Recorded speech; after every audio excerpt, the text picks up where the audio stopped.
Le Grand Matin Sud Radio, 7h, 8h30, Frédéric Brindel. Couvrez-vous bien, 7h13, Rémi André l'a dit tout à l'heure, il fait froid, c'est frisqué, mais bon, il y a la chaleur de Sud Radio. Nous sommes ensemble, direction C'est à la Une, votre rendez-vous où clairement nous nous posons les questions qui fâchent.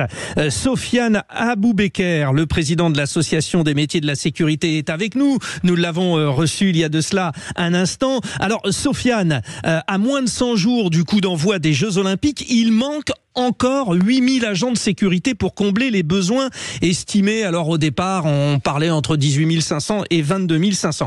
On parle évidemment pas là des forces de l'ordre, mais de ces fameux vigiles. Est-ce que vous confirmez qu'on n'arrivera pas à répondre à cette demande, Sofiane ?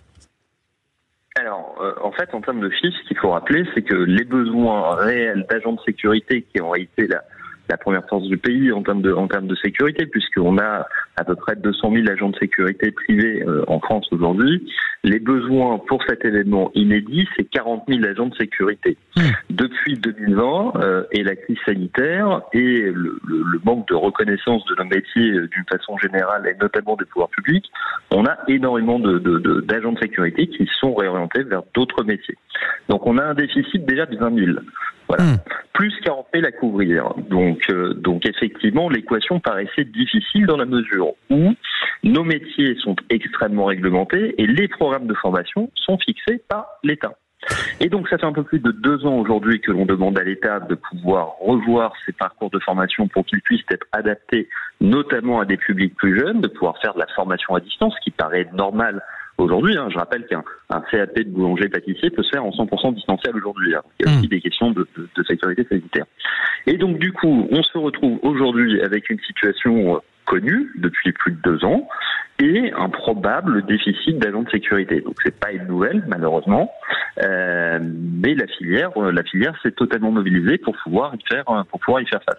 D'une certaine manière, vous êtes en train de nous dire ce matin que vous aviez la possibilité d'avoir ce personnel, mais qu'il y a eu une fuite, une crise des vocations. C'est vrai, honnêtement, Sofiane Aboubeker, ce n'est pas très attrayant et ça fait un peu peur. Faut être costaud dans sa tête pour se dire je vais faire la sécurité avec éventuellement quelqu'un en face de moi qui peut arriver avec une bombe. C'est pas permis à tout le monde, si je peux dire, quand même. Alors attention, le rôle de la sécurité privée, c'est pas le rôle des forces publiques. On est d'accord. On n'est pas là en première ligne pour pouvoir faire face à un attentat. Il y a pour ça, il y a les services de police, de gendarmerie et surtout les services de renseignement qui sont remarquables et qui travaillent énormément en France puisque ils déjouent assez régulièrement des menaces.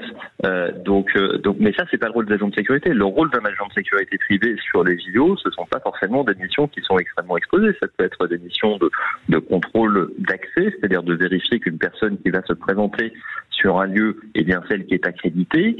Ça peut être des missions dites d'inspection filtrage et donc là les primos intervenants agents de sécurité seront encadrés avec d'autres agents beaucoup plus expérimentés, donc il y a aussi une exposition au risque limité, ou alors de faire ce qu'on appelle des rondes de sûreté et de sécurité sur des sites. Il faut quand même, Sofiane, une diversité de métiers avec des métiers qui sont des métiers très techniques et des métiers qui le sont beaucoup moins. Sofiane, vous êtes le président de l'Association des métiers de la sécurité. Évidemment, vous maîtrisez ce thème, mais pardonnez-nous, pour nous, dont ce n'est pas le métier, on se dit, il faut quand même être un petit peu costaud, alors physiquement et dans sa tête. Quand vous parlez de formation, il faut être capable d'intercepter quelqu'un. Alors même si vous faites appel aux forces de sécurité, il faut quand même être un petit peu costaud. Et puis en termes de diplomatie, on l'a tous vu, il y a toujours le monsieur ou la dame qui commence à péter les plombs, il faut rester calme. Ce n'est pas un métier facile quand même, Sofiane Aboubeker.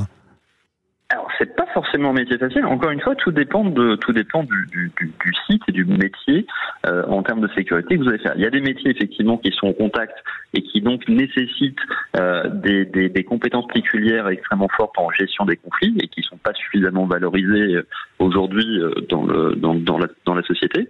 Mais il y a des métiers qui sont des métiers beaucoup plus discrets et qui, encore une fois, ne sont pas exposés. Et donc on a une différence. Et puis en plus, c'est des métiers qu'on a beaucoup revalorisés en termes de salaire depuis 2023. Il y a eu 7,5% d'augmentation. Donc il y a un côté attractif alors. Ouais. Bien sûr. Il y a 5% d'augmentation qui a été faite sur une grille de salaire au 1er janvier 2024. Il y aura 3,2% en 2025 et 2,8% en 2026. Donc, on s'est donné, nous, professionnels, les moyens de pouvoir renforcer l'attractivité de nos métiers d'un point de vue salarial. Il y avait une volonté de mixité aussi. Alors ça, est-ce que autant de dames que d'hommes, ça aussi, c'est pas gagné d'avance? Parce que, notamment pour les fouilles corporelles, il faut des femmes agents de sécurité. Tout à fait. Il faut des femmes agents de sécurité pour les fouilles corporelles. Après, Paris 2024 a fait le choix de ne pas mettre suffisamment de scanners corporels, c'est-à-dire d'outils technologiques pour pouvoir pallier éventuellement le manque de personnel féminin dans nos métiers. Bon, vous le dites de façon très juste, Frédéric, on a une difficulté aujourd'hui qui est l'image qu'ont les métiers de la sécurité privée, qui sont pourtant des métiers extrêmement nobles, puisque protéger les autres, c'est quand même extrêmement important. Bon, Sofiane Aboubeker, est-ce qu'on y arrivera? Est-ce que pour Paris 2024, nous aurons les 8000 agents de sécurité pour combler? Parce que ce matin sur Sud Radio, on pose la question, faut-il avoir recours à l'armée? Alors, donnez-nous un premier élément de réponse. Alors, moi, je suis pas persuadé qu'on réussisse à combler tout le monde. Je rappelle que ça fait plus de 2 ans qu'on indique que l'équation va être extrêmement difficile. On est à moins de 100 jours, ça veut dire former 8000 personnes en l'espace de moins de 100 jours. Bon, on peut toujours y arriver. La filière se mobilise de façon extrêmement forte, mais bon, moi, j'y crois pas trop à titre personnel. Je pense qu'on aura un déficit d'agents de sécurité, sachant que France Travail a formé, a priori, je dis a priori puisqu'on n'a pas de nous les chiffres totalement officiels, mais aurait formé 18 000 nouveaux entrants dans les métiers de la sécurité privée. Ce sont des primo-entrants. Si ces primo-entrants, ne sont pas forcément satisfaits du travail qu'ils auront à faire pendant les JO, ça peut être des défections. Oui, c'est pas gagné. C'est pas gagné. Bon, merci Sofiane. On vous rappellera parce que c'est un sujet évidemment qu'on suivra quotidiennement sur Sud Radio. Les JO arrivent, c'est dans J-95 là maintenant, parce qu'on était 100 mercredi. Je ne sais plus compter. Il est 7h20. Le rappel des titres.